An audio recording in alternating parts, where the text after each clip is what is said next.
آپ بہت اچھے سامع تھے۔ یہ خامی ہم میں سے اکثر میں ہے کہ ہم دوسرے کی بات توجہ سے نہیں سنتے، لیکن میں نے جتنا آپ کو دیکھا کبھی بھی ایسا نہیں ہوا کہ آپ نے دوسرے شخص کی بات توجہ سے نہ سنی ہو۔ چند ایک واقعات جو میری ذات کے ساتھ وابستہ ہیں وہ میں آپ کو سناتا ہوں۔ ایک دفعہ ہم اسلام آباد جا رہے تھے تو گاڑی میں بیٹھتے ہی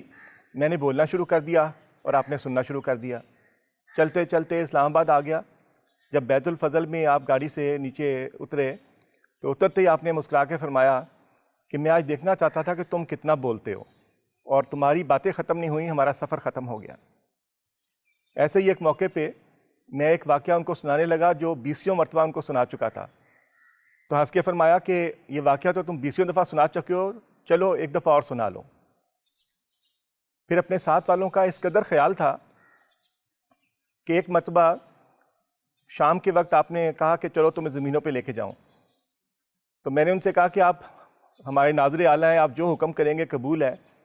لیکن 24 گھنٹے میں سے 22 گھنٹے آپ کے، صرف 2 گھنٹے مجھے دے دیں، میں شام کو کھیلنا چاہتا ہوں۔ تو آپ نے فرمایا ٹھیک ہے، میں تمہیں گیم سے پہلے جامعہ اتاراؤں گا۔ آپ نے جیپ میں بٹھایا اور زمینوں پہ گئے، نہایت تیز رفتاری کے ساتھ جیپ چلائی، بڑی مہارت کے ساتھ، اور ایک جگہ جہاں کھیت میں ہل چلا ہوا تھا اس ہل چلے کھیت میں جیپ ڈال دی، اور بڑی تیزی کے ساتھ جیپ جا رہی تھی، اور مجھے وہ جتنی دعائیں یاد تھیں میں ساتھ ساتھ بیٹھ کے وہ دعائیں پڑھ رہا تھا، لیکن آپ نے بڑی مہارت سے وہ کھیت کراس کیا، زمینوں پہ پہنچے، زمینوں پہ اپنا کام کیا، اور جب اندازہ ہوا کہ اب گیم کا وقت ہو رہا ہے تو مجھے پھر جیپ میں بٹھایا اور نہایت تیزی کے ساتھ گاڑی چلا کے پورے وقت کے اوپر میرو کی ٹک شاپ کے سامنے اتارا اور فرمایا کہ دیکھ لو تمہاری گیم ضائع نہیں ہونے تھی۔ پھر آپ بڑے تحمل سے لوگوں کی باتوں کو برداشت کرتے تھے۔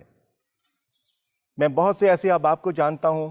جنہوں نے آپ کو بہت تکلیف پہنچائی، بہت دکھ دیے، لیکن کبھی بھی آپ کی زبان مبارک سے میں نے ان کے خلاف ایک لفظ بھی نہیں سنا۔ ایک مرتبہ میں نے عرض کیا کہ آپ ان کو جواب کیوں نہیں دیتے،